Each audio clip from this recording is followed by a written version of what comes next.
Warhammer 40k Inquisitor Martyr. This mouthful of a title came out back in June of 2018.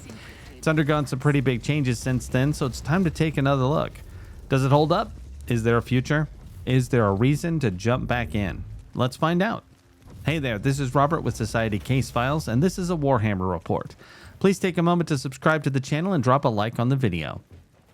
Neocore is the company behind the Van Helsing ARPG, which was pretty fun if a little buggy.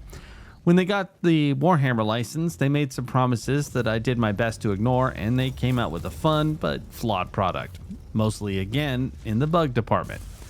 When I first played, multiplayer was impossible due to lag and crashes. The single player worked okay, but then there was some troubles there too. Not so bad that it stopped me from finishing playing through the whole thing, but it was let's just say that they needed to put some more time into it and bake it a little longer. So you could say the same thing about Van Helsing, honestly. Anyway, back then they did their best. They put out some patches. They tried to clean up the mess. And in the end, I'd have to say they did a pretty good job and ultimately delivered a game that I found a lot of fun and pretty engaging. The original release offered 3 characters, those being the Crusader, the Assassin, and the Psyker. And then later they created a standalone game. I'm not sure what they were hoping for there. It was called Prophecy. And you could play the Tech Priest. There was a new intro, a little bit more of the story, that sort of thing. Ultimately, I'm not sure where they were going there. I think they were a little confused about how they wanted to proceed with the game. And eventually they just sort of combined it all back together and moved forward with what we have today. The new character classes were really cool. I liked playing the Tech Priest, but ultimately I played the Assassin for my first playthrough. Then they released a Sister of Battle class, which brought me right back to the game, and I played the heck out of her. And in fact, the footage that you see is taken of my sister that I've been playing the most. So much like other games of this type, Neocore eventually put out some seasons. They were neat with different objectives to overcome, just like Diablo 4, and you move on to the next list, just like their chapters. I didn't really keep up with it when they started, so I'd usually find out a new season started who knows how long after it began, sometimes a month, sometimes more, and I never really found clear instructions for how long they would continue on for, as in, when is this going to end, and should I even be playing? Because if I start a seasonal character, am I going to be able to play for a week? Is it going to be 2 weeks, 6 months? Who knows? Regardless, every time I did start one, I kind of lost interest before they wrapped up. I didn't really get to the end of their chapters. Some of them were just really long, not necessarily complicated, but very grindy, and I didn't really find those to be as much fun. The themes of the seasons were neat, sort of like in Diablo 4, where in a season you'd have things like your character could get vampire powers, and that changes the way you play the character. Inquisitor did the same thing. I just didn't feel like they did as good of a job as making it as obvious as Diablo did. So there is that as well. It just, much like Neocore, it's like a cool idea, but it's not as profound as other people make it happen. That's not to say I didn't have fun in the seasons. I just didn't have as much fun as I think they would have liked me to. And some of that's on me. I didn't really want to do the kind of grind that they presented. So they've done 7 seasons, and they've made it to where now you can play any of the seasons you want. You make a new character, you pick your season, and you play through it. And that sort of felt like they might be moving into a maintenance mode. I'm not sure that that is entirely fair, and I do have good news about that in here in just a second. But for me, not putting out season 8 and just giving us all the seasons was sort of like a statement of, well, we're kind of done and we don't really have any more ideas, so just play this stuff and, you know, keep enjoying it, but we're kind of done. But that's not the case, because coming up here in October, they're releasing a new class, the Hierophant, and they've got some really cool mechanics coming out. I'll do another video about that when it's much closer, because I'm not entirely trusting them to put it out when they said. But considering that they have that coming, it does mean that there's some more life in the game. So to answer the question I started with, there is a future for Inquisitor, and I think that it might be a lot of fun, especially if it sort of catapults a little bit more interest and gets enough people playing to warrant some more DLC, some more story missions, and that sort of thing. Steam player counts are showing pretty low for the most part. As of making this video, there's 352 players playing right now, and around 487 at the 24-hour peak.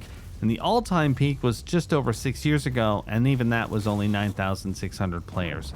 So I'm thinking that this means that we won't be seeing a lot of big expansions coming out, and even if we see any, it'll be much smaller. Now, I don't know, maybe tons of people are playing the game on the consoles.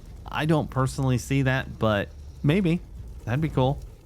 And to be totally honest, putting out a release like the Hierophant around the same time as Diablo 4's brand new huge expansion, which adds a new zone and a new character class, is going to be kind of a challenge, because this isn't offering nearly as much, so it's not really going to draw other players to it.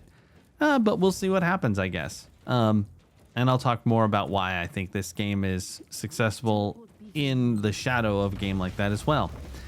As far as gameplay goes, Inquisitor Martyr, it's pretty standard. It works great on a console. I have it on PS5. You can play with the controller easily enough on PC. The footage that I've taken in this, you'll see that I'm swiveling the camera around, which is something I really wish you could do in Diablo 4. But there should be no mistake. The game's primary strength is the background, the lore, the characters, the hordes you're fighting. The gameplay itself is fun, but it's not really why you're here. It's all about being in a Warhammer setting. I've taken footage of fighting Drukhari, Tyranids, and Imperial Guard, but there are a lot of side quests, and the campaign's not short, so you'll get plenty of playtime for your money. Unfortunately, the combat itself gets pretty repetitive, as I think it does in almost every ARPG. Eventually, you find something that really works well, and you just cling to that for as long as you can. The upgrades are okay. I don't really notice them doing that much. Sometimes you'll switch weapons and you'll be like, oh my goodness, this is just wrecking house. But for the most part, yeah, it's kind of the same for a long time. And in the 70s, the leveling really does slow down a lot. So that's something to keep in mind.